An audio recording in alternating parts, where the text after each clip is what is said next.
모니터에 뜬 검사 결과를 보던 제 손가락이 키보드 위에서 그대로 멈췄습니다. 떠있습니다.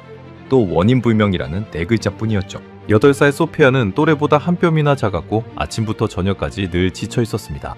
그 작은 아이가 점심시간에 운동장으로 우르르 뛰어나가는 친구들을 교실 창밖으로 가만히 바라보기만 하던 모습이 12년 임상 영양사 경력의 저를 매일같이 무너뜨렸습니다. 무엇이 이 아이의 작은 몸에서 활기를 야금야금 빼앗아가고 있는지 저는 도무지 알 수가 없었습니다.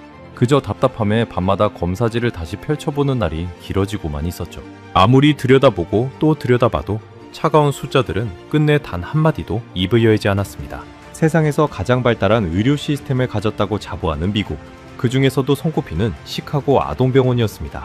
피검사, 호르몬 검사, 영상 검사, 유전자 검사까지. 제가 동원할 수 있는 모든 첨단 장비가 그 아이를 샅샅이 들여다봤지만 그 어느 것 하나도 명확한 답을 내놓지 못했습니다.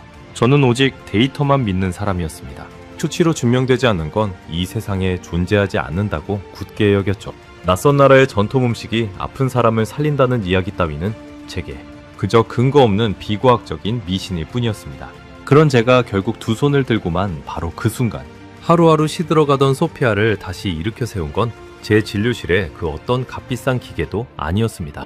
옆집에 새로 이사온 한 한국 사람이 손수 끓여 건넨 발색빛이 은은하게 감도는 김이 모락모락 피어오르는 따뜻한 국 한 그릇이었습니다. 미국인의 요오드 섭취량은 지난 30년간 무려 50%나 줄어들었습니다. 우리 식탁에서 절반이나 조용히 사라진 그 중요한 영양소를 어째서 지구 반대편의 평범한 밥상이 이토록 가득 품고 있었을까요? 값비싼 가공식품으로 가득한 이 나라에서 우리가 까맣게 잊고 잃어버린 무언가를 왜 하필 그 작은 냄비 하나가 알고 있었을까요? 지금부터 저 다니엘 코왈스키가 직접 두 눈으로 똑똑히 겪은 믿기 힘든 몇 달의 이야기를 여러분께 차근차근 들려드리려 합니다. 영상 시작 전 구독과 좋아요로 대한민국의 미래를 응원해주세요. 제 이름은 다니엘 코왈스키. 시카고 아동병원에서 12년째 소아 영양을 책임지고 있는 임상 영양사입니다.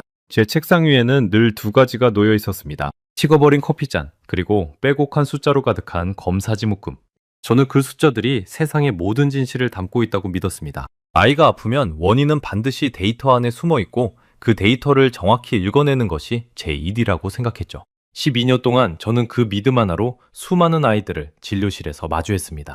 그리고 대부분의 경우 그 믿음은 저를 배신하지 않았습니다. 숫자는 정직했고 숫자를 따라가면 답이 나왔으니까요. 그래서 저는 점점 더 숫자만을 신뢰하게 되었습니다.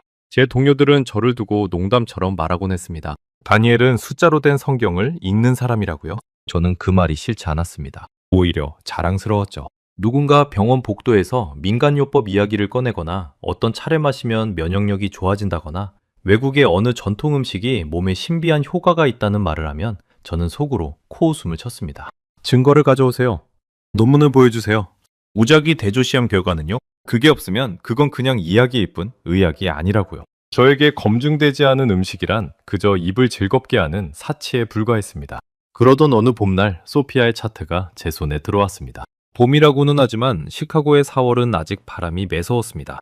호수에서 불어오는 찬바람에 병원 유리창이 덜컹거리던 그런 아침이었죠. 차트를 펼친 저는 처음엔 별일 아니라고 생각했습니다. 성장지연, 만성피로, 식욕부진. 흔하다면 흔한 증상이었으니까요. 영양상담을 몇 번 하고 식단을 조정하고 보충제를 처방하면 금방 좋아질 거라 여겼습니다. 늘 그래왔듯이 데이터가 길을 알려줄 거라고요. 그런데 진료실 문이 열리고 소피아가 엄마의 손을 잡고 들어선 순간 저는 잠시 말을 잃었습니다. 8살이라는 나이가 믿기지 않을 만큼 아이는 작았습니다. 팔다리는 가늘었고 볼은 해숙했으며 무엇보다 눈빛에 생기가 없었습니다. 보통 이 또래 아이들은 진료실에 들어오면 호기심에 여기저기 둘러보거나 장난을 치기 마련인데 소피아는 의자에 앉자마자 엄마에게 기대어 눈을 반쯤 감았습니다. 마치 그 잠깐의 걸음마저도 아이에게는 큰 일이었던 것처럼요. 엄마 제니퍼의 얼굴에는 깊은 피로가 새겨져 있었습니다. 그녀는 두꺼운 서류 봉투를 제 앞에 내려놓았습니다. 지난 6달 동안 여러 병원을 돌며 받은 검사 기록이었죠. 저는 그 기록들을 한 장 한 장 넘겨보았습니다. 어느 곳에서도 뚜렷한 병명을 찾지 못했더군요. 갑상선 수치는 정상 범위의 경계에 아슬아슬하게 걸쳐 있었고 빈혈 기미가 약간 보였지만 그것만으로는 이 정도의 무기력을 설명할 수 없었습니다. 제니퍼가 떨리는 목소리로 말했습니다. 선생님, 우리 아이가 작년만 해도 이렇지 않았어요? 친구들이랑 자전거도 타고 수영장에서 누구보다 신나게 물장구를 치던 아이였어요. 그런데 어느 순간부터 학교에서 돌아오면 가방을 내려놓기도 전에 소파에 쓰러져 잠이 들어요. 밥도 잘 안 먹고 키도 안 크고 자꾸만 작아지는 것 같아요. 도대체 우리 소피아한테 무슨 일이 일어나고 있는 걸까요? 저는 늘 하던 대로 차분하게 대답했습니다. 어머니, 너무 걱정하지 마세요. 우리가 가진 검사 도구로 차근차근 살펴보면 분명히 원인을 찾을 수 있을 겁니다. 그렇게 말하면서도 저는 속으로 자신만만했습니다. 시카고 아동병원의 첨단 장비 앞에서 풀리지 않을 문제는 없다고 믿었으니까요. 저는 그날로 추가 정밀 검사를 줄줄이 처방했습니다. 더 정교한 혈액 분석, 미량 영양소 패널, 호르몬 종합 검사까지요. 그 무렵 저는 제 일에 한치의 의심도 없었습니다. 최신 장비, 방대한 데이터베이스, 검증된 진료 지침, 이 세 가지만 있으면 어떤 아이든 구할 수 있다고 확신했죠. 한국이라는 나라요? 솔직히 그때 제게 한국은 자동차나 휴대전화를 잘 만드는 먼 아시아의 나라, 그 이상도 이하도 아니었습니다. 한국 음식이라고는 어디서 맵고 짠 음식이라는 말만 얼핏 들어봤을 뿐 미역이라는 단어는 평생 들어본 적조차 없었습니다. 그것이 바닷속에서 자라는 미끌미끌한 갈색 해초라는 것도, 그 안에 어떤 영양소가 얼마나 들어있는지도 그때의 저는 정말 아무것도 몰랐습니다. 알고 싶어 하지도 않았죠. 제 세계에 미역이 끼어들 자리는 단 한 뼘도 없었으니까요. 검사 결과를 기다리는 며칠 동안 저는 평소처럼 다른 환자들을 보며 바쁘게 지냈습니다. 소피아의 케이스가 그저 조금 까다로운 영양 결핍 사례일 뿐이라고, 며칠 뒤면 깔끔하게 답이 나올 거라고 가볍게 여겼죠. 하지만 그것은 제 12년 경력에서 가장 큰 착각이었습니다. 며칠 뒤 제 모니터에 떠오를 그 결과지가 제가 평생 신앙처럼 떠받들어온 데이터라는 세계에 첫 번째 금을 그어놓을 줄은 그때의 저는 정말이지 상상조차 하지 못했습니다. 여기서 잠깐 제가 어떤 사람이었는지 조금 더 말씀드려야겠습니다. 저는 대학에서 영양학을 전공하고 졸업하자마자 곧장 임상 현장에 뛰어들었습니다. 제 인생에는 단 하나의 원칙이 있었습니다. 측정할 수 없으면 관리할 수 없다. 이 문장을 저는 제 사무실 벽에 액자로 걸어두기까지 했습니다. 환자가 무엇을 먹는지, 얼마나 먹는지, 그 안에 어떤 영양소가 몇 미리그램 들어있는지, 저는 모든 것을 숫자로 환산해야 직성이 풀렸습니다. 어머니들이 우리 아이는 이걸 먹으면 기운을 차린다며 가져오는 정체불명의 수프나 즙 같은 것들을 저는 정중하지만 단호하게 돌려보내곤 했습니다. 한 번은 이런 일도 있었습니다. 어느 추운 겨울날 한 멕시코계 가정의 할머니가 감기에 걸린 손주에게 약초를 우린 물을 정성스레 먹이고 있다는 걸 알게 됐죠. 저는 그 자리에서 차트에 보호자 비과학적 민간요법 시행이라고 또박또박 적었습니다. 그 할머니가 수백 년 동안 자기 집안에서 아이들을 키워온 지혜를 이야기할 때 저는 그저 고개를 끄덕이는 척하며 속으로는 한숨을 쉬었습니다. 데이터가 없잖아요. 논문이 없잖아요. 저는 그렇게 생각했습니다. 그 할머니의 주름진 손과 간절한 눈빛보다 제게는 검사지의 숫자 한 줄이 1000배는 더 무거웠습니다. 그런 제가 소피아를 처음 마주한 그날, 묘하게도 마음 한구석이 평소와 달랐습니다. 아이가 너무 작고 약했기 때문일까요? 진료실을 나서는 소피아가 문턱에 걸려 잠깐 휘청였을 때 제니퍼가 황급히 아이를 붙잡았습니다. 그 광경을 보던 제 가슴이 이상하게 조여왔습니다. 저는 그 느낌을 애써 무시했습니다. 점점은 진단에 방해가 될 뿐이라고 늘 그렇게 스스로를 다잡아왔으니까요. 차가운 머리만이 아이를 구할 수 있다고 믿었습니다. 그날 저녁 퇴근하지 않고 진료실에 남아 소피아의 자료를 다시 들여다봤습니다. 창밖으로는 시카고의 마천루에 하나둘 불이 켜지고 있었습니다. 저는 모니터 화면을 끝없이 스크롤하며 생각했습니다. 어딘가에 답이 있을 거야. 내가 아직 못 찾았을 뿐이야. 미국은 세계 최고의 의료 강국이고 나는 그 최전선에 서 있는 전문가니까. 그 자부심이 그날의 저를 지탱하고 있었습니다. 저는 커피를 한 잔 더 내려 마시며 검사 항목을 처음부터 다시 점검했습니다. 혹시 빠뜨린 것이 있나? 놓친 수치가 있나? 하지만 아무리 봐도 소피아의 몸은 어떤 질병의 전형적인 그림에도 들어맞지 않았습니다. 모든 수치가 애매하게 정상과 비정상의 경계를 맴돌 뿐이었죠. 마치 누군가 일부러 저를 골탕 먹이려고 퍼즐 조각을 하나만 쏙 빼놓은 것 같았습니다. 그 빠진 조각 하나가 무엇인지 저는 짐작조차 할 수 없었습니다. 제 머릿속에 두꺼운 의학 교과서를 아무리 뒤져봐도 소피아의 증상에 딱 들어맞는 페이지는 단 한 장도 없었습니다. 그것이 저를 가장 불안하게 만들었습니다. 집으로 돌아가는 길 운전대를 잡은 손에 평소답지 않게 힘이 들어가 있었습니다. 신호등 앞에 멈춰선 저는 문득 백미러로 제 얼굴을 보았습니다. 자신만만하던 표정 대신 어딘가 불안한 눈빛의 한 남자가 거기 있었습니다. 그래도 저는 마음을 다잡았습니다. 내일이면 정밀검사 결과가 나올 테고 그러면 모든 것이 분명해질 거라고요. 데이터는 결코 나를 배신하지 않는다고 저는 그날 밤에도 굳게 믿었습니다. 하지만 인생은, 그리고 사람의 몸이라는 것은 제 단단한 믿음보다 훨씬 더 복잡하고 신비로운 것이었습니다. 그 사실을 저는 곧 아주 낯선 방식으로 배우게 됩니다. 한 번도 가본 적 없는 나라, 한 번도 먹어본 적 없는 음식, 그리고 한 번도 만나본 적 없는 사람을 통해서 말이죠. 그것은 제가 평생 쌓아온 지식의 탑이 사실은 얼마나 좁은 세계 위에 서 있었는지를 일깨워주는 여정의 시작이기도 했습니다. 제 인생의 가장 단단한 벽이 무너지기 시작하는 데에는 그리 오랜 시간이 걸리지 않았습니다. 정밀 검사 결과가 나온 건 그로부터 나흘 뒤 금요일 아침이었습니다. 저는 출근하자마자 모니터를 켰고 소피아의 결과지를 띄웠습니다. 그리고 10분이 넘도록 화면을 노려보았습니다. 결론부터 말하자면 또 허탕이었습니다. 갑상선 기능은 여전히 정상 범위의 가장 아래쪽 끝에 걸려 있었고 미량 영양소 수치들은 군데군데 낮긴 했지만 어떤 명확한 질병명을 붙일 만큼 결정적이지는 않았습니다. 제가 동원한 최첨단 검사들이 한 목소리로 이렇게 말하는 것 같았습니다. 우리도 모르겠어요.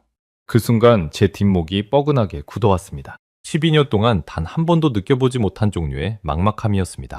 데이터가 데이터를 주지 않는다는 것, 그것은 제게 세상이 거꾸로 뒤집히는 일과 같았습니다. 저는 결과지를 인쇄해 책상에 펼쳐놓고 형광펜으로 2줄 저줄을 그어가며 몇 번이고 다시 읽었습니다. 하지만 아무리 봐도 길이 보이지 않았습니다. 마치 짙은 안개 속에서 지도도 없이 헤매는 기분이었죠. 그 사이 소피아의 상태는 점점 더 나빠지고 있었습니다. 2주 뒤 외래 진료에서 다시 만난 소피아는 처음 봤을 때보다 더 작아 보였습니다. 키를 재보니 지난번과 비교해 반 1mm도 자라지 않았더군요. 8살 아이의 성장 곡선이 완전히 멈춰버린 것입니다. 체중은 오히려 살짝 줄어 있었습니다. 아이의 입술은 메말라 갈라져 있었고 손톱은 푸석푸석 부서지기 직전이었습니다. 진료실에서 소피아는 거의 말을 하지 않았습니다. 제가 안녕, 오늘은 좀 어떠니? 하고 물었을 때 아이는 천천히 고개를 들어 저를 보더니 작은 목소리로 이렇게 말했습니다. 선생님, 저는 그냥 친구들이랑 뛰어놀고 싶어요. 그게 다예요? 그 한마디가 제 명치를 묵직하게 짓눌렀습니다. 첨단 의학의 최전선에 서 있다고 자부하던 제가 정작 이 작은 아이의 가장 단순한 소원 하나를 들어주지 못하고 있었던 겁니다. 뛰어놀고 싶다는 그 흔한 바람조차 소피아에게는 멀고 먼 일이 되어버렸던 거죠. 저는 입술을 깨물며 차트로 시선을 돌릴 수밖에 없었습니다. 엄마 제니퍼는 이제 거의 한계에 다다른 듯 보였습니다. 그녀는 진료실 의자에 앉아 두 손으로 얼굴을 감싸주었습니다. 선생님, 솔직하게 말씀해 주세요. 정말 방법이 없는 건가요? 이 큰 병원에서도 그 좋은 기계들로도 우리 아이가 왜 이런지 모른다는 건가요? 저는 차마 그렇다고 대답할 수 없었습니다. 그렇다고 거짓 희망을 줄 수도 없었죠. 저는 그저 조금만 더 시간을 주세요. 다른 가능성을 찾아보겠습니다. 라는 무력한 말만 되풀이했습니다. 그날 제니퍼가 진료실을 나서며 무심코 흘린 한마디가 있었습니다. 사실은 새로 이사온 옆집 사람이 자꾸 뭘 갖다 주는데 한국 음식이라더라고요. 저는 그게 영 미심쩍어서요. 그 말을 들은 저는 반사적으로 미간을 찌푸렸습니다. 어머니, 검증되지 않은 음식은 함부로 드리지 않는 게 좋습니다. 아이 몸에 어떤 영향을 줄지 모르니까요. 저는 단호하게 못을 박았습니다. 그때까지도 저는 제 좁은 세계의 울타리 안에 단단히 갇혀 있었던 겁니다. 장면을 조금 옮겨보겠습니다. 같은 시기 소피아네 집 옆으로 한 가족이 이사를 왔습니다. 한국에서 건너온 한미선 씨 가족이었습니다. 한미선 씨는 두 아이를 키우는 어머니였고 남편의 직장에 따라 미국 시카고에 정착한 지 얼마 되지 않았습니다. 낯선 땅에서 그녀가 가장 먼저 챙긴 것은 다름 아닌 부엌이었습니다. 한국에서 가져온 냄비와 그릇들을 정리하고 멀리 떨어진 한인마트까지 차를 몰고 가 미역과 간장, 참기름 같은 식재료들을 사다 채워 넣었죠. 한미선 씨는 이사 온 첫 주부터 옆집 소피아네 가족을 눈여겨봤습니다. 한국에서 나고 자란 그녀의 눈에 소피아의 해숙한 얼굴과 축 처진 어깨는 그냥 지나칠 수 없는 것이었습니다. 그녀의 표현을 빌리자면 아이가 꼭 기운 빠진 새싹 같았다고 합니다. 어느 날 오후 마당에서 마주친 제니퍼에게 한미선 씨가 조심스레 말을 건넸습니다. 아이가 많이 약해 보이는데 괜찮은 거예요? 그 한마디에 제니퍼는 그동안 쌓인 서름이 북받쳤는지 처음 보는 이웃 앞에서 눈물을 글썽이며 사정을 털어놓았다고 합니다. 이야기를 다 들은 한미선 씨는 잠시 생각에 잠겼다가 이렇게 말했습니다. 우리나라에서는요, 아이가 기운이 없거나 산모가 몸이 약해지면 제일 먼저 끓이는 음식이 있어요. 미역국이라고 하는데 바다에서 나는 해초로 끓이는 거예요. 옛날부터 우리 어머니들이 대대로 끓여온 거랍니다. 우리 아이들도 다 이걸 먹고 컸어요. 별건 아니지만 한번 끓여다 드려도 될까요? 제니퍼는 처음엔 망설였습니다. 여명사 선생님이 검증되지 않은 음식은 조심하라고 했던 말이 떠올랐으니까요. 하지만 그날 밤 제니퍼는 잠든 소피아의 야윈 얼굴을 바라보며 마음을 바꿨습니다. 첨단 병원도 그 좋은 검사도 답을 못 주는데 따뜻한 국 한 그릇이 무슨 큰일이야 나겠어. 그녀는 그렇게 생각했다고 합니다. 다음날 아침 한미선 씨는 약속대로 김이 모락모락 나는 미역국 한 냄비를 들고 옆집 문을 두드렸습니다. 갈색 미역이 부드럽게 풀어진 맑은 국물에서는 미국 식탁에서는 한 번도 맡아본 적 없는 깊고 구수한 바다 냄새가 났습니다. 기름진 햄버거나 달콤한 시리얼에 익숙하던 그 집 부엌에 처음으로 낯선 바다의 향기가 퍼진 순간이었습니다. 저는 이 모든 일이 벌어지는 줄 그때는 까맣게 몰랐습니다. 제 진료실에서 데이터와 씨름하는 동안 정작 소피아를 살릴 진짜 열쇠는 병원이 아니라 옆집 부엌에서 조용히 끓고 있었던 겁니다. 만약 그때 누군가 저에게 와서 당신이 그토록 찾아 헤매던 답이 한국의 해초국에 들어있다고 말했다면 저는 분명 비웃으며 손을 내저었을 겁니다. 하지만 운명은 제가 그 비웃음을 거두고 고개를 숙이게 만들 준비를 차근차근 하고 있었습니다. 그 무렵 제 일상은 점점 무거워지고 있었습니다. 소피아의 결과가 또 허탕으로 나온 그 금요일 이후 저는 퇴근하고 집에 돌아와서도 머릿속에서 그 아이의 얼굴을 지울 수가 없었습니다. 저녁 식탁에 앉아 포크를 들었다가도 소피아가 밥을 잘 못 먹는다던 제니퍼의 말이 떠올라 입맛이 뚝 떨어지곤 했습니다. 제 아내가 무슨 일 있느냐고 물었지만 저는 그저 까다로운 환자가 한 명 있다고만 짧게 답했습니다. 사실은 제 자존심이 무너지고 있다는 걸 인정하기 싫었던 거죠. 저는 그 주말 내내 의학 논문 데이터베이스를 뒤졌습니다. 원인 불명의 소아 성장 지연, 만성 피로, 미량 영양소 결핍, 검색어를 바꿔가며 수백 편의 논문 초록을 읽었습니다. 하지만 읽으면 읽을수록 미궁에 빠지는 기분이었습니다. 모든 논문이 결국 더 많은 검사를 권하거나 추가 관찰이 필요하다는 말로 끝났으니까요. 누구도 시원한 답을 주지 않았습니다. 저는 노트북을 덮으며 깊은 한숨을 내쉬었습니다. 영색이 전문가라는 제가 작은 아이 하나 앞에서 이렇게 무력할 수가 있나 싶었습니다. 다시 옆집 이야기로 돌아가 보겠습니다. 한미선 씨가 미역국을 처음 건넨 그날, 사실 제니퍼는 한참을 망설였다고 합니다. 낯선 갈색 국물을 앞에 두고 이걸 정말 아이에게 먹여도 되나 싶어 한동안 식탁에 그대로 두었다는 거죠. 그런데 신기한 일이 벌어졌습니다. 평소 음식 냄새만 맡아도 고개를 돌리던 소피아가 부엌에 퍼진 그 구수한 냄새를 맡고는 스스로 식탁으로 걸어왔다는 겁니다. 엄마, 이거 무슨 냄새야? 좋은 냄새가 나. 아이가 그렇게 말했다고 합니다. 제니퍼는 그 모습에 가슴이 뭉클해져서 조심스레 미역국을 한 숟가락 떠서 소피아에게 내밀었습니다. 아이는 천천히 입에 넣고 오물거리더니 오랜만에 보는 또렷한 눈빛으로 엄마를 올려다봤다고 합니다. 그러고는 한 그릇을 거의 다 비웠습니다. 몇 달 동안 밥 몇술 뜨는 것도 힘겨워하던 아이가 말이죠. 제니퍼는 그날 밤 빈 그릇을 설거지하며 조용히 눈물을 훔쳤다고 나중에 제게 털어놓았습니다. 한미선 씨는 그 뒤로도 며칠에 한 번씩 미역국을 끓여다 주었습니다. 그녀에게 그것은 대단한 일이 아니었습니다. 한국에서는 너무나 당연한 일, 아픈 이웃에게 따뜻한 국 한 그릇 나누는 그 평범한 정말이죠. 그녀는 미역을 물에 불리고 참기름에 달달 볶다가 멸치 육수를 부어 오래도록 끓이는 그 과정을 마치 정성스러운 의식처럼 반복했습니다. 한국의 어머니들이 수백 년간 그래왔던 것처럼요. 그녀에게 미역국은 단순한 한 끼 음식이 아니라 약하고 아픈 사람을 일으켜 세우는 가장 오래된 처방이자 사랑의 표현이었던 셈입니다. 하지만 정작 소피아의 주치 영양사인 저는 이 모든 변화를 전혀 모르고 있었습니다. 다음 외래 진료까지는 아직 시간이 남아 있었고 저는 여전히 제 진료실에서 검사지와 씨름하며 데이터 속에서만 답을 찾으려 발버둥치고 있었으니까요. 제 세계와 옆집 부엌의 세계는 마치 다른 행성처럼 멀리 떨어져 있었습니다. 그 두 세계가 곧 한 진료실에서 정면으로 부딪히게 되리라는 것을 그때의 저는 꿈에도 알지 못했습니다. 다음 외래 진료일은 3주 뒤로 잡혀 있었습니다. 그날 아침 진료실 문이 열리고 소피아가 들어서는 순간 저는 들고 있던 펜을 떨어뜨릴 뻔했습니다. 아이의 얼굴이 달라져 있었습니다. 할쑥하던 볼에 살짝 혈색이 돌았고 무엇보다 그 죽어있던 눈빛에 미세한 생기가 비치고 있었습니다. 소피아는 진료실에 들어와 의자에 털썩 기대는 대신 제 책상 위에 놓인 장난감 청진기를 보고는 그쪽으로 또박또박 걸어갔습니다. 그 작은 움직임 하나가 제 머릿속에 커다란 물음표를 띄웠습니다. 키를 쟀습니다.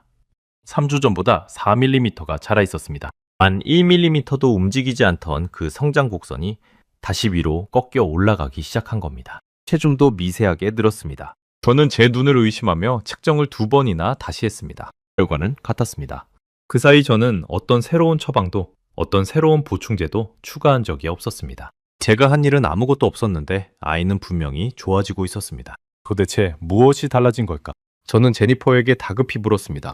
어머니, 혹시 그동안 식단에 무슨 변화가 있었나요? 새로운 약이나 영양제를 드셨나요? 제니퍼는 잠시 머뭇거리다가 조심스레 입을 열었습니다. 선생님, 사실은요. 옆집 한국분이 주신 그 국을 소피아가 꾸준히 먹고 있어요.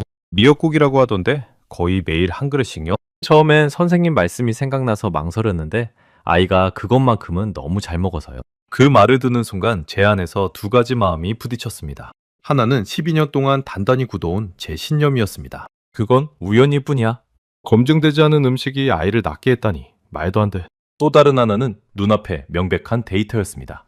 4mm, 늘어난 체중, 돌아온 혈색. 숫자는 거짓말을 하지 않는다고 평생 그렇게 믿어온 제가 아니었던가요? 그런데 그 숫자가 가리키는 곳이 하필 제가 가장 무시하던 외국의 전통 음식이라뇨.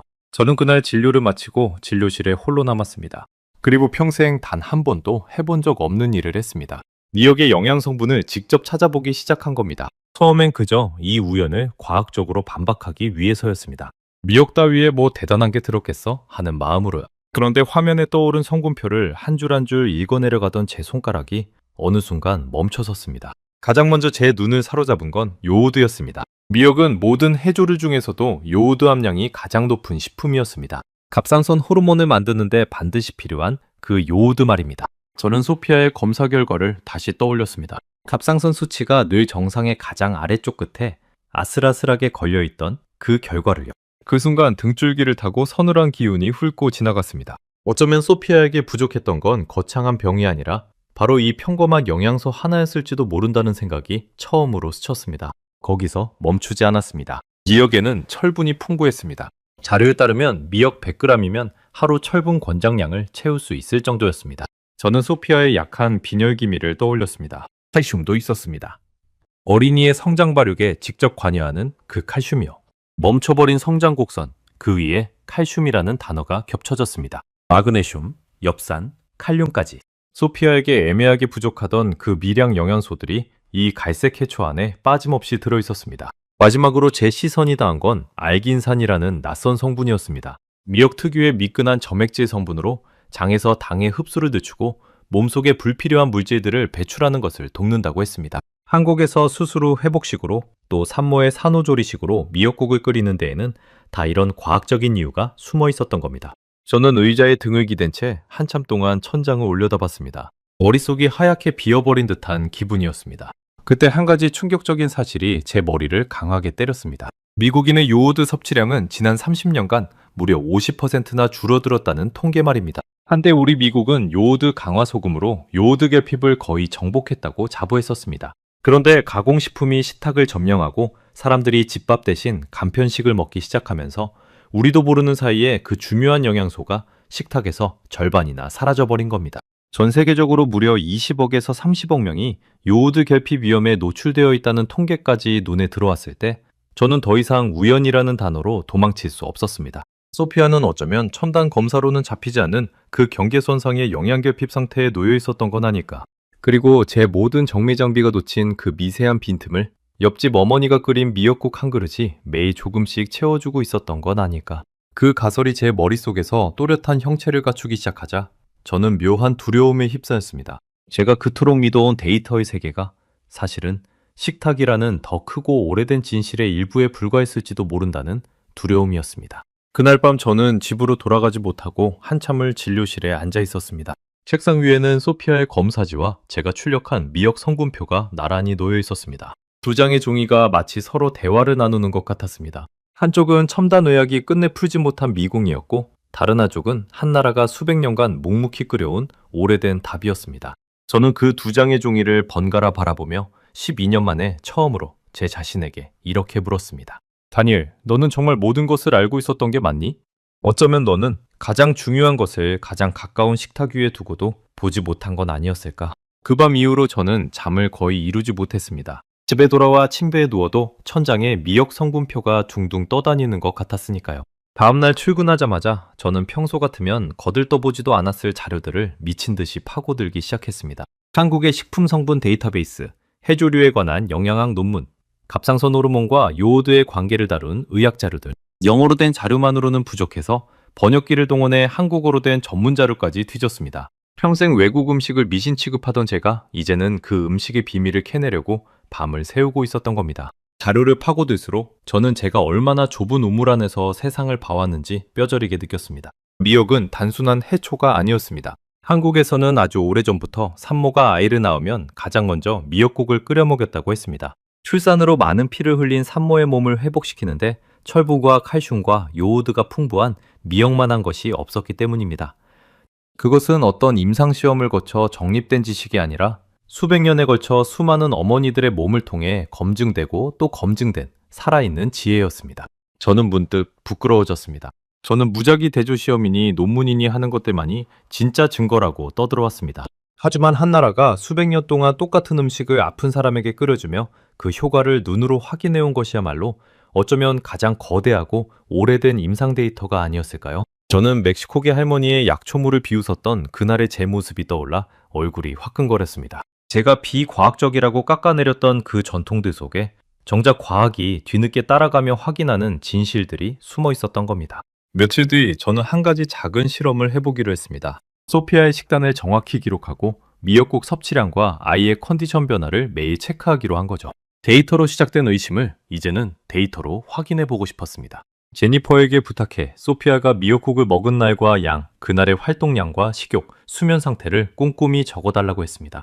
제니퍼는 의아해하면서도 흔쾌히 응해주었습니다. 선생님이 이렇게 관심을 가져주시니 너무 든든하다면서요. 기록이 쌓일수록 그림은 점점 또렷해졌습니다. 미역국을 꾸준히 먹은 주에는 소피아의 활동량이 눈에 띄게 늘었고 식욕도 함께 살아났습니다. 한미선 씨가 사정이 있어 며칠 미역국을 끓이지 못한 주에는 아이의 컨디션이 살짝 가라앉는 듯한 패턴도 보였습니다. 물론 저는 영양사로서 압니다. 이것만으로 인과관계를 단정할 수는 없다는 것을요. 하지만 적어도 한 가지는 분명했습니다. 제가 그토록 신봉하던 첨단 검사들이 끝내 답하지 못한 그 자리에서 한 그릇의 미역국이 무언가 의미 있는 변화를 만들어내고 있다는 사실 말입니다.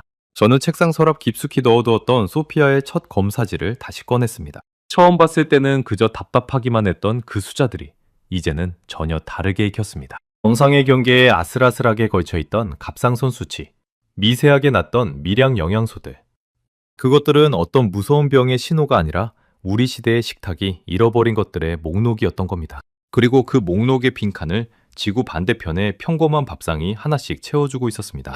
저는 그 사실 앞에서 제 안에 무언가가 조용히 허물어지는 소리를 들었습니다. 그 주 주말, 저는 오랜만에 도서관을 찾았습니다. 인터넷 자료만으로는 갈증이 가시지 않았기 때문입니다. 저는 해양식물과 영양에 관한 전문 서적들을 잔뜩 쌓아놓고 하루 종일 읽었습니다. 미역이 자라는 환경, 미역이 바닷물에서 빨아들이는 무기질의 양, 그리고 그것이 사람의 몸속에서 어떻게 작용하는지를요. 읽으면 읽을수록 저는 자연이라는 거대한 약국 앞에서 작아지는 기분이 들었습니다. 우리가 실험실에서 하나하나 합성해내려고 애쓰는 그 영양소들을 미역은 그저 바다에 몸을 담근 채 조용히 품고 있었던 겁니다. 특히 제 마음을 흔든 건 미역국을 끓일 때 참기름이나 들기름을 넣고 함께 조리하면 요오드 성분의 흡수율이 높아진다는 대목이었습니다. 요오드가 기름과 궁합이 잘 맞기 때문이라는 거죠. 한국의 어머니들은 영양소의 흡수율 같은 어려운 말은 몰랐을 겁니다. 하지만 그들은 경험으로, 본능으로 미역을 참기름에 달달 볶아 끓이는 그 방법이 가장 좋다는 것을 알고 있었습니다. 과학이 수식과 실험으로 증명하기 훨씬 이전부터요. 저는 그 대목에서 책장을 넘기던 손을 멈추고 한동안 멍하니 창밖을 바라봤습니다. 집으로 돌아오는 차 안에서 저는 라디오도 켜지 않은 채 조용히 운전했습니다. 머릿속에서는 수많은 생각들이 뒤엉켰습니다. 12년 동안 제가 환자들에게 했던 말들, 검증되지 않았다며 돌려보낸 수많은 음식들, 그리고 그 음식들에 담겨 있었을지도 모를 또 다른 답들. 만약 제가 조금만 더 열린 마음으로 그것들을 들여다봤다면 저는 더 많은 아이들을 더 빨리 도울 수 있지 않았을까. 그 생각에 이르자 운전대를 잡은 두 손에 식은 기운이 감돌았습니다. 신호 대기에 걸려 멈춰선 사이 저는 조수석에 놓아둔 미역 성분표를 다시 한번 집어들었습니다. 그리고 소리내어 읽어봤습니다. 요오드, 철분, 칼슘, 마그네슘, 알긴산. 마치 주문을 외우듯이요. 그 평범한 단어들이 한 아이의 멈춰버린 시간을 다시 흐르게 하고 있었습니다. 저는 그 순간 제가 알고 있던 의학과 영양의 세계가 생각보다 훨씬 더 넓고 깊다는 것을, 그리고 그 세계의 가장 중요한 한 페이지를 지구 반대편의 작은 나라가 오래전에 이미 써두었다는 것을 어렴풋이 깨닫기 시작했습니다. 이제 제게 남은 질문은 단 하나였습니다. 그렇다면 이 미역국이라는 음식은, 그리고 그것을 끓여온 한국이라는 나라의 식탁은 도대체 우리 미국의 식탁과 무엇이 그렇게 다른 걸까? 저는 그 차이의 실체를 두 눈으로 똑똑히 확인해보고 싶어졌습니다. 그것이 제가 평생 갇혀있던 데이터의 우물에서 처음으로 고개를 빼꼼 내밀어 더 넓은 세상을 향해 내디딘 첫걸음이었습니다. 그로부터 사흘 뒤 저는 제 손으로 직접 옆집 한미선 씨에게 연락을 취했습니다. 평생 환자의 보호자가 아닌 외국인 이웃에게 먼저 만남을 청한 건 그때가 처음이었습니다. 저는 소피아의 담당 영양사라고 제 신분을 밝히고 미역국에 대해 꼭 여쭤보고 싶은 것이 있다고 했습니다. 한미선 씨는 흔쾌히 자신의 집으로 저를 초대했습니다. 그렇게 저는 어느 토요일 오후 난생 처음 한국 가정의 부엌에 발을 들이게 되었습니다. 부엌에 들어선 순간 제 코끝을 스친 건 미국 가정에서는 한 번도 맡아본 적 없는 향이었습니다. 참기름의 고소함, 마늘의 알싸함, 그리고 발효된 무언가의 깊은 향이 한데 어우러져 있었습니다. 식탁 위에는 갖가지 작은 그릇들이 놓여 있었습니다. 한미선 씨는 그것들을 하나하나 설명해 주었습니다. 이건 시금치를 데쳐 무친 나물이고요. 이건 콩으로 만든 된장으로 끓인 국이에요. 저건 배추를 발효시킨 김치고요. 그리고 이게 바로 그 미역국이랍니다. 저는 영양사의 눈으로 그 밥상을 찬찬히 뜯어봤습니다. 그리고 적잖이 충격을 받았습니다. 작은 그릇 하나하나가 저마다 다른 영양소를 품고 있었습니다. 나물에는 식이섬유와 비타민이, 된장에는 발효가 만들어낸 유익균과 단백질이, 김치에는 유산균과 비타민이 가득했습니다. 그리고 그 중심에 미역국이 있었죠. 한 끼의 밥상이 마치 정교하게 설계된 영양 처방전 같았습니다. 그런데 그것을 설계한 건 어떤 영양학자가 아니라 수백 년의 세월과 수많은 어머니들의 손맛이었습니다. 저는 한미선 씨에게 미역국 끓이는 과정을 직접 보여달라고 부탁했습니다. 그녀는 마른 미역을 찬물에 담가 불리는 것부터 시작했습니다. 쪼그라들어 있던 갈색 미역이 물을 머금자 몇 배로 부풀어 오르며 부드럽게 풀어졌습니다. 그녀는 불린 미역을 참기름에 넣고 달달 볶았습니다. 고소한 향이 부엌 가득 퍼졌습니다. 거기에 멸치로 우린 육수를 붓고 약한 불에서 오래도록 끓였습니다. 한미선 씨가 말했습니다. 미역국은 오래 끓일수록 깊은 맛이 나요. 급하게 끓이면 그 맛이 안 나거든요. 저는 그 말이 묘하게 마음에 와닿았습니다. 좋은 것은 시간이 필요한 법이라는 말처럼 들렸으니까요. 그날 저는 한미선 씨가 끓인 미역국을 처음으로 직접 먹어봤습니다. 한 숟가락을 입에 넣는 순간 저는 말문이 막혔습니다. 짜거나 맵지 않았습니다. 그저 깊고 구수하고 부드러웠습니다. 평생 한식은 맵고 짠 음식이라고만 여겨온 제 편견이 그 한 숟가락에 산산이 부서졌습니다. 따뜻한 국물이 목을 타고 내려가는데 이상하게도 가슴 한구석이 뭉클해졌습니다. 아, 소피아가 왜 이걸 그렇게 잘 먹었는지 알 것 같았습니다.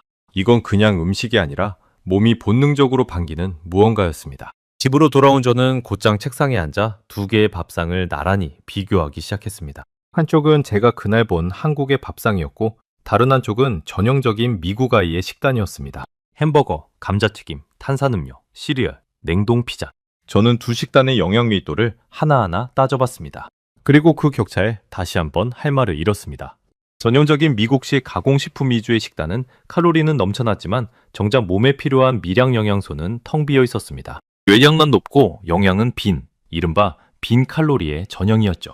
반면 한국의 밥상은 칼로리는 훨씬 낮으면서도 미역국 한 그릇만으로도 하루 철분 권장량을 채우고 요오드와 칼슘까지 챙길 수 있었습니다. 같은 한 끼라도 그 안에 담긴 영양의 밀도가 그야말로 몇 배씩 차이가 났던 겁니다. 저는 그 숫자들을 들여다보며 우리 미국의 아이들이 배는 부르지만 정작 굶주리고 있다는 가슴 아픈 역설을 처음으로 마주했습니다. 특히 요오드 항목에서 그 차이는 극명했습니다. 미국 식탁에서 지난 30년간 절반이나 사라진 그 영양소가 미역국 한 그릇에는 차고 넘치게 들어있었습니다. 우리가 잃어버린 것을 그들은 매일 아침 식탁에서 자연스럽게 채우고 있었던 겁니다.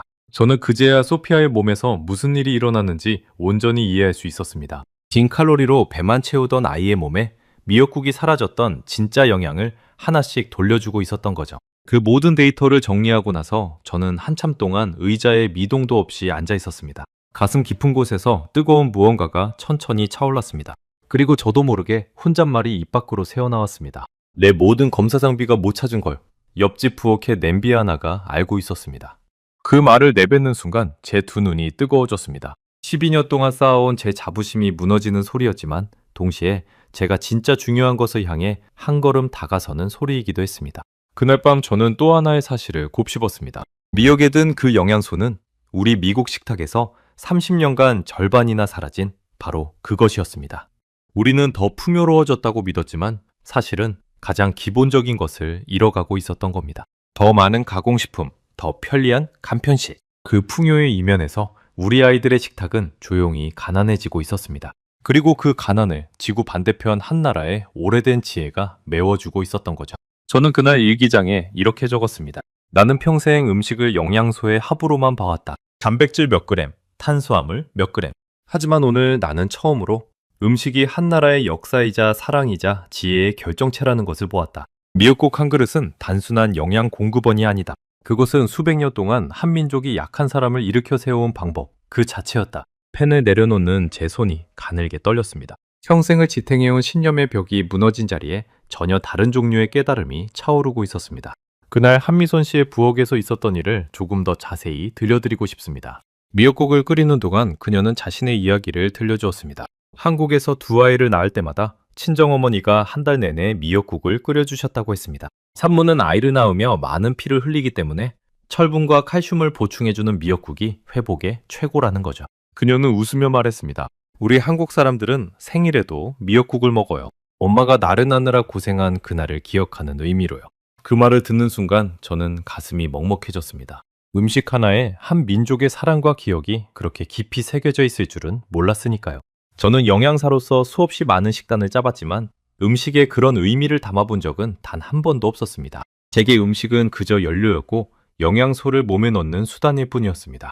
그런데 한미선 씨에게 미역국은 생명을 기념하고 약한 사람을 보살피고 세대와 세대를 잇는 사랑의 언어였습니다.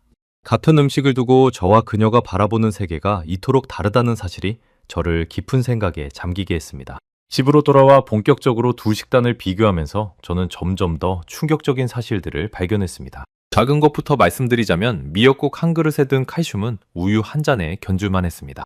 거기서 한 단계 더 나아가면 철분 함량은 미역 100g만으로도 하루 권장량을 채울 정도였습니다. 그리고 가장 충격적인 것은 요오드였습니다. 미역은 모든 식품을 통틀어 요오드 함량이 가장 높은 축에 드는 식재료였고 그 양은 일반적인 미국식 식단으로는 며칠을 먹어도 채우기 힘든 수준이었습니다. 작은 숫자에서 시작된 비교가 점점 더 큰 충격으로 저를 몰아갔습니다.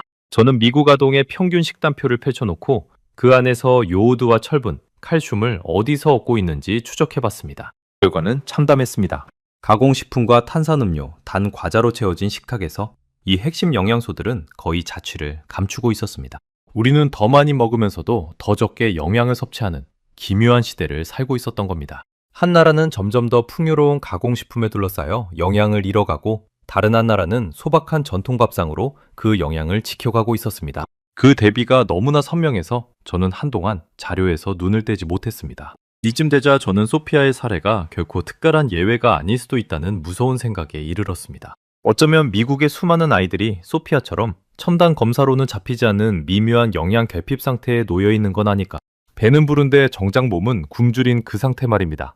그리고 우리 영양사들과 의사들은 저처럼 검사 수치만 들여다보느라 그 진짜 문제를 놓치고 있는 건 아닐까. 그 생각에 이르자 등골이 오싹해졌습니다. 저는 다시 한미선 씨의 부엌을 떠올렸습니다. 그곳에는 거창한 영양보충제도 값비싼 기능성 식품도 없었습니다.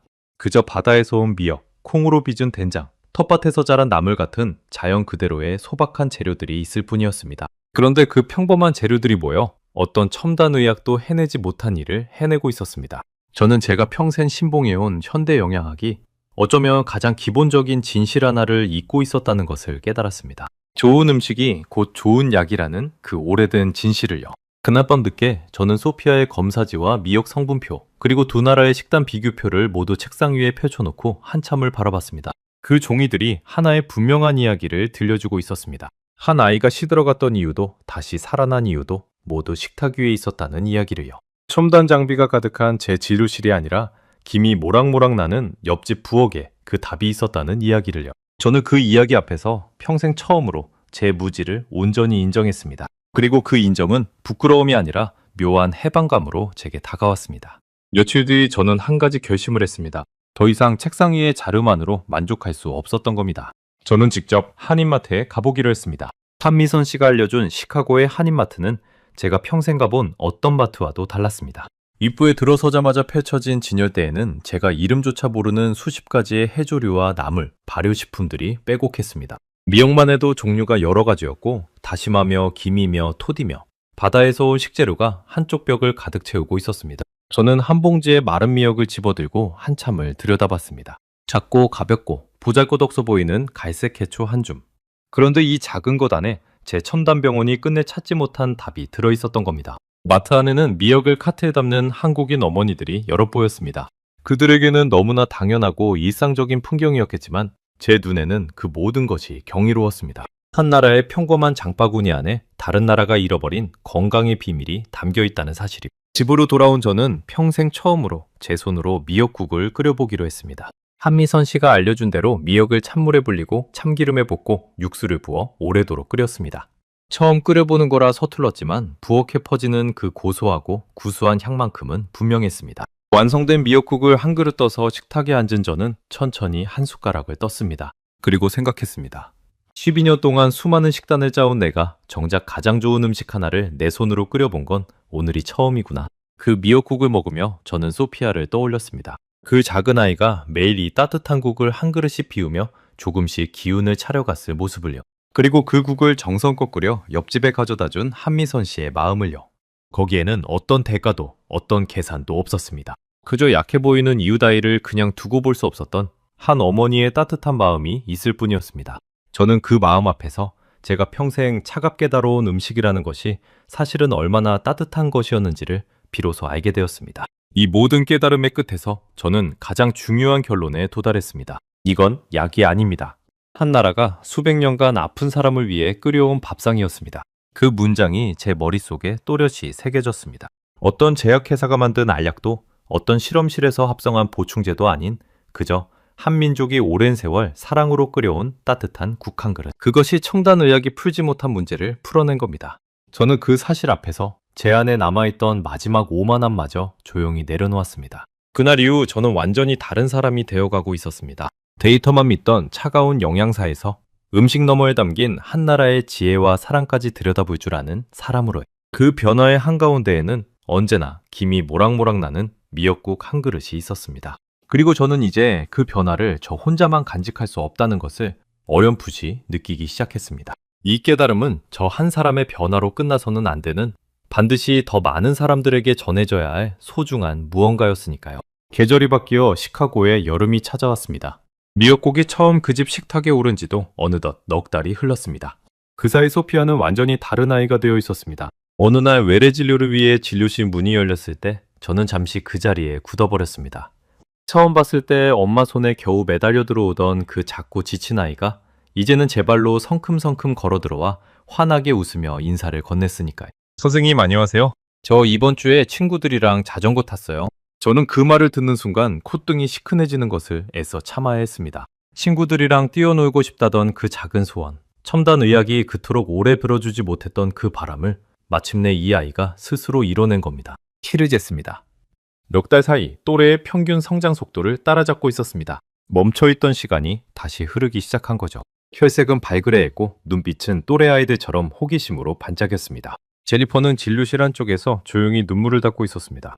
그녀가 떨리는 목소리로 말했습니다. 선생님, 저는 이제 우리 소피아가 평범한 아이로 돌아올 수 있다는 걸 거의 포기했었어요. 그런데 옆집 분이 끓여주신 그 국 한 그릇이 우리 아이를 이렇게 돌려놓을 줄은 정말 몰랐어요. 저는 그 말에 깊이 고개를 끄덕였습니다. 그리고 처음으로 한 환자의 보호자 앞에서 제 잘못을 솔직하게 인정했습니다. 어머니, 사실은 제가 그 국을 함부로 드리지 말라고 했었죠. 그건 제 좁은 생각이었습니다. 정말 죄송합니다. 그리고 감사합니다. 며칠 뒤 저는 한미선 씨에게 한 가지 부탁을 했습니다. 미역국 끓이는 법을 제대로 배우고 싶다고요? 단순히 성분표를 분석하는 것이 아니라 그 음식이 만들어지는 과정 전체를 제 손으로 익히고 싶었습니다. 한미선 씨는 환하게 웃으며 저를 다시 자신의 부엌으로 초대했습니다. 그날 오후 저는 앞치마를 두르고 그녀 옆에 섰습니다. 명색이 12년차 영양 전문가가 한 한국 어머니에게 음식을 배우는 학생이 된 겁니다. 한미선 씨는 정성껏 하나하나 알려주었습니다. 미역은 너무 오래 불리면 영양이 빠져나가니 적당히 불려야 한다는 것. 참기름에 볶을 때는 약한 불에서 천천히 볶아야 미역이 질겨지지 않는다는 것. 그리고 무엇보다 급하게 끓이지 말고 마음을 담아 오래 끓여야 한다는 것을요. 저는 그녀의 손놀림을 하나도 놓치지 않으려 애썼습니다. 그 손길에는 어떤 요리책에도 적혀있지 않은 오랜 세월 몸으로 익힌 지혜가 배어 있었습니다. 미역국이 보글보글 끓는 동안 한미선 씨가 조용히 말했습니다. 선생님, 사실 저는 대단한 걸 한 게 아니에요. 우리나라에서는 아픈 사람이 있으면 누구나 이렇게 국 한 그릇 끓여다 주거든요. 그냥 이웃이니까, 그냥 그게 당연하니까요. 그 말이 제 마음을 깊이 울렸습니다. 그녀에게는 너무나 당연한 그 일이 제게는 평생 잊지 못할 깨달음이 되었으니까요. 저는 비로소 알게 되었습니다. 소피아를 살린 건 미역의 영양소만이 아니었다는 것이요. 그 안에 담긴 약한 사람을 그냥 두고 보지 못하는 한나라의 따뜻한 마음이 함께 작용한 거였습니다. 그날 끓인 미역국을 함께 나눠 먹으며 저는 지난 넉 달을 천천히 되돌아봤습니다. 데이터만이 진실이라 믿으며 자만했던 제 모습, 첨단 검사 앞에서 무력하게 답을 찾지 못하던 답답함, 미역 성분표 앞에서 처음으로 신념에 금이 갔던 순간, 한국의 밥상을 마주하며 받았던 충격, 그리고 지금 이 부엌에서 한 어머니에게 음식을 배우는 저까지, 그 모든 과정이 마치 한편의 긴 여정처럼 느껴졌습니다. 저는 그 여정의 끝에서 전혀 다른 사람이 되어 있었습니다. 그날 저녁 집으로 돌아온 저는 오래도록 잠들지 못했습니다. 하지만 그것은 더 이상 답을 찾지 못해 괴로워하던 그런 불면이 아니었습니다. 무언가 소중한 것을 깨달은 사람의 벅차오르는 마음 때문이었습니다. 저는 책상에 앉아 지난 넉 달 동안 기록한 소피아의 변화 자료를 처음부터 끝까지 다시 읽었습니다. 그리고 마지막 장에 이런 문장을 적어 넣었습니다. 소피아가 처음으로 마당을 뛰어다닌 날, 저는 데이터가 아니라 한 그릇의 국 앞에서 고개를 숙였습니다. 그 문장을 적고 나서 저는 한참 동안 창밖의 밤하늘을 바라봤습니다. 12년 동안 제 사무실 벽에 걸어두었던 그 액자, 측정할 수 없으면 관리할 수 없다는 그 문장이 떠올랐습니다. 저는 그 문장이 결코 틀렸다고 생각하진 않습니다. 데이터는 여전히 중요하고 과학은 여전히 우리를 지켜주는 든든한 도구니까요. 하지만 저는 이제 압니다. 세상에는 숫자로 다 담아낼 수 없는 진실이 있다는 것을요. 한 어머니의 정성, 한 나라의 오랜 지혜, 그리고 따뜻한 국 한 그릇에 담긴 사랑 같은 것들 말입니다. 저는 다음날 그 액자 옆에 작은 사진 한 장을 새로 걸었습니다. 한미선 씨가 끓여준 미역국을 처음 받았던 날, 제니퍼가 보내준 소피아의 사진이었습니다. 따뜻한 국그릇을 두 손으로 감싸쥐고 환하게 웃는 아이의 모습. 저는 그 사진을 볼 때마다 다짐했습니다. 다시는 좁은 우물 안에 갇히지 않겠다고. 환자를 살릴 수 있는 길이라면 그것이 첨단 의학이든 오래된 밥상이든 열린 마음으로 끌어안겠다고요. 그것이 소피아가, 그리고 지구 반대편의 작은 나라가 제게 가르쳐준 가장 값진 교훈이었습니다. 소피아가 다시 학교 생활을 온전히 해내고 있다는 소식은 제게 매번 새로운 감동으로 다가왔습니다. 제니퍼는 종종 제게 아이의 일상을 전해주었습니다. 체육 시간에 가장 먼저 운동장으로 뛰어나간다는 이야기, 점심을 남기지 않고 다 먹는다는 이야기, 밤에 푹 자고 아침에 스스로 일어난다는 이야기. 그 평범하기 그지없는 일상의 조각들이 한때는 이 가족에게 닿을 수 없는 꿈이었다는 것을 저는 잘 알고 있었습니다. 그래서 그 소소한 소식들이 더없이 귀하게 느껴졌습니다. 한 번은 제니퍼가 소피아의 그림 한 장을 가져왔습니다. 학교에서 우리 가족을 그려보라는 숙제를 받은 소피아가 가족들 옆에 옆집 한미선 씨를 함께 그려 넣었다는 겁니다. 그리고 그 옆에는 김이 모락모락 나는 국그릇 하나가 정성스레 그려져 있었습니다. 8살 아이에게도 그 미역국과 그것을 끓여준 이웃이 가족만큼이나 소중한 존재로 새겨진 거죠. 저는 그 그림을 보며 음식이 사람과 사람을 어떻게 이어주는지를 다시 한번 실감했습니다. 국경도, 언어도, 피부색도 뛰어넘는 그 따뜻한 연결을요. 저는 미역국 끓이는 법을 완전히 익힐 때까지 여러 번 한미선 씨의 부엌을 찾았습니다. 갈 때마다 저는 새로운 것을 배웠습니다.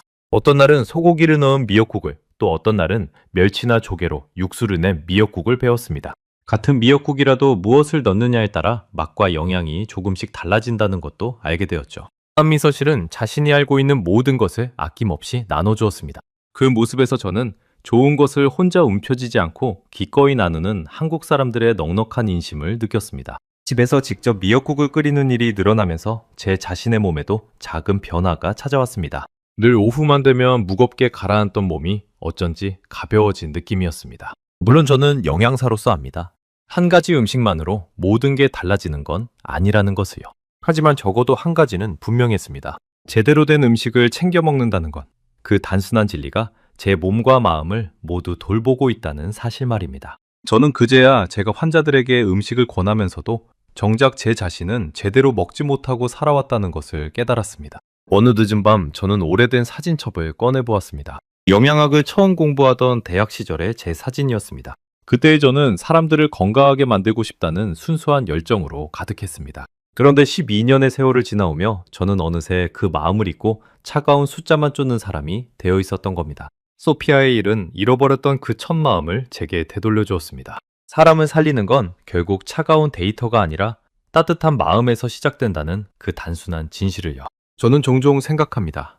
만약 한미선 신의 가족이 소피안의 옆집으로 이사오지 않았다면, 만약 그녀가 약해 보이는 이웃아이를 그냥 지나쳤다면, 만약 그녀가 미역국 한 그릇 꺼내는 그 작은 친절을 베푸지 않았다면 소피아는 지금 어떻게 되었을까요? 생각만 해도 가슴이 서늘해집니다. 한 사람의 작은 친절이 한 나라의 오래된 음식 문화가 지구 반대편 한 아이의 인생을 통째로 바꿔놓은 겁니다. 저는 그 거대한 우연 같은 인연 앞에서 절로 겸허해질 수밖에 없었습니다. 이제 저는 미역국을 끓일 때마다 단순히 영양소를 떠올리지 않습니다. 그 안에 담긴 한 어머니의 마음을, 수백 년 동안 약한 사람을 일으켜 세워온 한 민족의 지혜를, 그리고 한 아이가 다시 마당을 뛰어다니게 된 그 기적 같은 이야기를 떠올립니다. 한 그릇의 미역국은 제게 더 이상 음식이 아니었습니다. 그것은 제가 평생 잊고 살았던 가장 중요한 진실을 일깨워준 하나의 스승과도 같은 존재가 되었습니다. 그리고 이 깨달음을 저는 이제 더 넓은 세상과 나눌 준비가 되어 있었습니다. 그 무렵 저는 병원에서도 조금씩 달라진 사람이 되어 있었습니다. 예전 같으면 환자 보호자가 어떤 전통 음식 이야기를 꺼낼 때마다 미간부터 찌푸렸을 저였습니다. 그런데 이제는 먼저 귀를 기울이고 그 음식에 어떤 영양소가 들어있는지, 어떤 의미가 담겨 있는지를 진심으로 궁금해하게 되었습니다. 한 멕시코계 어머니가 자신의 집안에서 대대로 내려오는 콩스프 이야기를 꺼냈을 때 저는 예전처럼 차트에 비과학적이라고 적는 대신 그 조리법을 노트에 정성껏 받아 적었습니다. 그 어머니의 얼굴에 번지던 환한 미소를 저는 오래도록 잊지 못할 겁니다. 저는 그제야 깨달았습니다. 그동안 제가 얼마나 많은 가족들의 마음에 상처를 줘왔는지를요. 그들이 사랑으로 정성껏 만든 음식을 저는 데이터가 없다는 이유로 함부로 깎아내렸던 겁니다. 그것은 단순히 음식 하나를 거절하는 것이 아니라 그 가족의 역사와 사랑과 정체성을 부정하는 일이었습니다. 저는 그 사실을 너무 늦게 알았다는 것이 못내 마음 아팠습니다. 하지만 늦게라도 알게 되어 다행이라고 스스로를 다독였습니다. 소피아의 회복은 비단 그 아이 하나의 이야기로 끝나지 않았습니다. 제니퍼는 그 경험을 자신과 같은 처지의 다른 부모들과 나누기 시작했습니다. 원인 모를 무기력과 성장 지연으로 고통받는 아이를 둔 부모들에게 한번 식탁을 점검해 보라고, 우리 아이에게 정말 필요한 영양소가 채워지고 있는지 살펴보라고 권하기 시작한 거죠. 그리고 그 이야기의 중심에는 언제나 한미선 씨가 끓여준 미역국이 있었습니다. 한 가족의 작은 변화가 천천히 더 많은 가족들에게 번져가고 있었습니다. 저는 그 모습을 지켜보며 작은 친절 하나가 만들어내는 파장이 얼마나 큰지를 새삼 느꼈습니다. 한미선 씨의 미역국 한 그릇이 소피아를 살렸고, 소피아의 이야기가 제니퍼를 통해 다른 부모들에게 전해졌으며, 이제 그 이야기가 저를 통해 병원의 동료들에게까지 닿으려 하고 있었습니다. 하나의 작은 물방울이 잔잔한 호수에 떨어져 점점 더 큰 동심원을 그리며 퍼져나가는 것처럼요. 그 시작점에는 약한 이웃을 그냥 두고 보지 못한 한 한국 어머니의 따뜻한 마음이 있었습니다. 여름이 깊어가던 어느 날 저녁, 저는 소피아네 가족과 한미선 씨네 가족이 함께한 작은 식사 자리에 초대를 받았습니다. 두 가족이 한 식탁에 둘러앉아 미역국을 나눠 먹는 모습은 그 자체로 한 폭의 그림 같았습니다. 국적도 언어도 다른 두 가족이 따뜻한 국 한 그릇을 사이에 두고 웃고 떠드는 그 풍경 속에서 저는 음식이 가진 가장 위대한 힘을 보았습니다. 사람과 사람을 잇고 마음과 마음을 데우는 그 조용하지만 강력한 힘을요. 저는 그 식탁의 한 구석에 앉아 가슴이 따뜻하게 차오르는 것을 느꼈습니다. 그로부터 1년이 흘렀습니다. 다시 봄이 찾아온 시카고에서 소피아는 이제 또래 친구들 사이에서 누구보다 활발한 아이가 되어 있었습니다. 학교 축구팀에 들어가 운동장을 누비고 키도 부쩍 자라 더 이상 누구도 그 아이가 한때 시들어가던 환자였다는 것을 알아보지 못할 정도였습니다. 그 1년 사이 소피아의 이야기는 제가 상상도 못한 방향으로 퍼져나갔습니다. 한 아이의 작은 회복이 이렇게까지 큰 변화의 시작이 될 줄은 그 누구도 예상하지 못했을 겁니다. 시작은 소피아네가 다니는 학교의 학부모 모임이었습니다. 제니퍼가 자신의 경험을 조심스레 나누자 비슷한 고민을 안고 있던 부모들이 하나둘 관심을 보이기 시작했습니다. 우리 아이도 늘 기운이 없는데, 우리 아이도 입이 짧은데. 그런 부모들이 미역국을 비롯한 한국의 건강한 밥상에 눈을 뜨기 시작한 겁니다. 한미선 씨는 어느새 동네에서 작은 요리 모임을 열어 이웃들에게 미역국 끓이는 법을 가르치는 사람이 되어 있었습니다. 처음에는 한두 명이던 참가자가 입소문을 타고 점점 늘어났습니다. 그녀의 부엌은 어느새 작은 한식문화 교실이 되었죠. 마른 미역을 불리는 법, 참기름에 볶는 법, 육수를 내는 법. 한국에서는 너무나 당연한 그 모든 과정이 미국인 이웃들에게는 신기하고 경이로운 발견이었습니다. 그 관심은 곧 눈에 보이는 변화로 이어졌습니다. 시카고의 한인마트에서 미역이 품절되는 일이 벌어진 겁니다. 평소 한국 교민들이 주로 찾던 그 미역을 이제는 다양한 인종의 미국인 부모들이 카트에 담기 시작한 거죠. 마트 직원이 그러더군요. 요즘 미역을 찾는 손님이 부쩍 늘어서 들여놓기가 무섭게 동이 난다고요. 한인마트 사장님은 아예 미역 진열 공간을 2배로 늘렸다고 했습니다.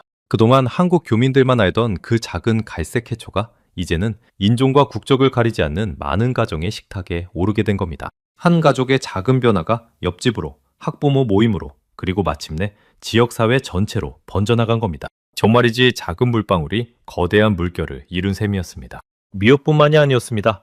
다시마, 김, 된장, 참기름 같은 한국 식재료를 찾는 손님들이 함께 늘어나면서 한인마트는 어느새 동네의 새로운 명소가 되어가고 있었습니다. 한국의 식탁이 미국의 평범한 가정 속으로 천천히 스며들고 있었던 겁니다. 저 역시 가만히 있을 수만은 없었습니다.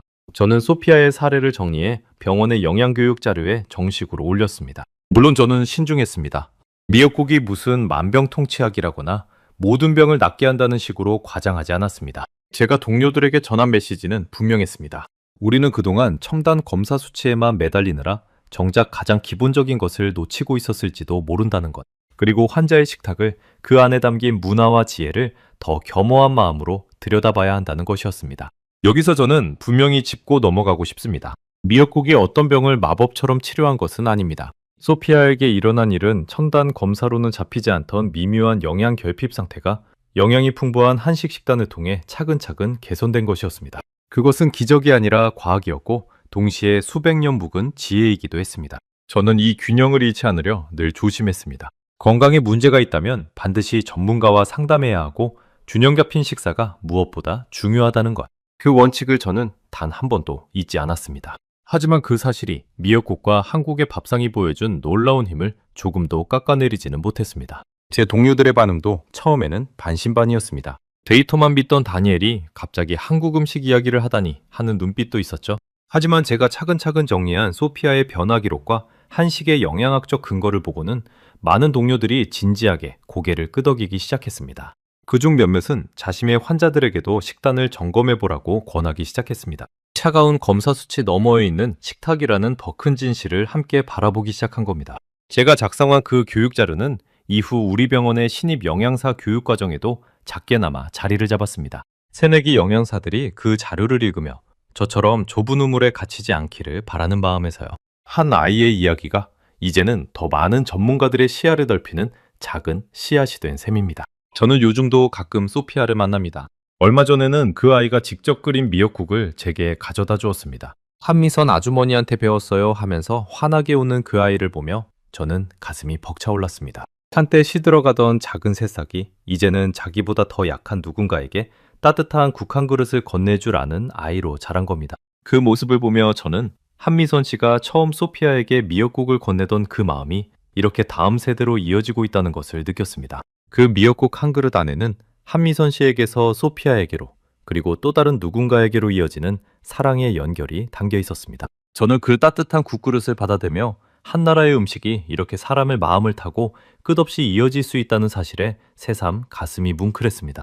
영양소는 몸을 채우지만 그 음식에 담긴 마음은 사람과 사람 사이를 채운다는 것을 저는 소피아 덕분에 배웠습니다. 이 모든 이야기를 마치며 저는 여러분께 꼭 전하고 싶은 말이 있습니다.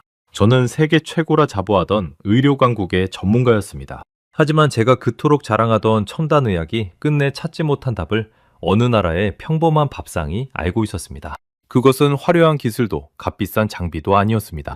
그저 바다에서 온 해초 한 줌과 약한 이웃을 그냥 두고 보지 못하는 따뜻한 마음. 그 두 가지가 만나 한 아이의 멈춰버린 인생을 다시 흐르게 한 겁니다. 첨단 의학으로 무장한 제가 끝내 풀지 못한 매듭을 그 소박한 두 가지가 너무도 쉽게 풀어버린 것이죠. 한국이라는 나라를 저는 한때 그저 자동차와 휴대전화를 잘 만드는 먼 아시아의 나라로만 알았습니다. 하지만 이제 저는 압니다. 그 나라가 진짜 가진 가장 위대한 것은 어쩌면 첨단 기술이 아니라 수백 년 동안 사람을 사랑으로 보살펴온 그 따뜻한 밥상의 지혜일지도 모른다는 것을요. 한 그릇의 미역국이 지구 반대편의 한 영양사를 이토록 변화시켰다면 그 안에 담긴 한국의 마음은 도대체 얼마나 깊고 큰 것일까요? 저는 오늘도 미역국을 끓이며 그 깊은 마음 앞에 조용히 고개를 숙입니다. 부엌 가득 퍼지는 그 구수한 향 속에서 저는 한 아이의 웃음과 한 어머니의 정성과 한 나라의 오랜 사랑을 함께 떠올립니다. 그리고 다짐합니다. 이 따뜻한 이야기를 더 많은 사람들에게 전하겠다고요. 저는 다음 시간에도 전 세계를 놀라게 할 대한민국의 이야기로 다시 찾아뵙겠습니다. 감사합니다.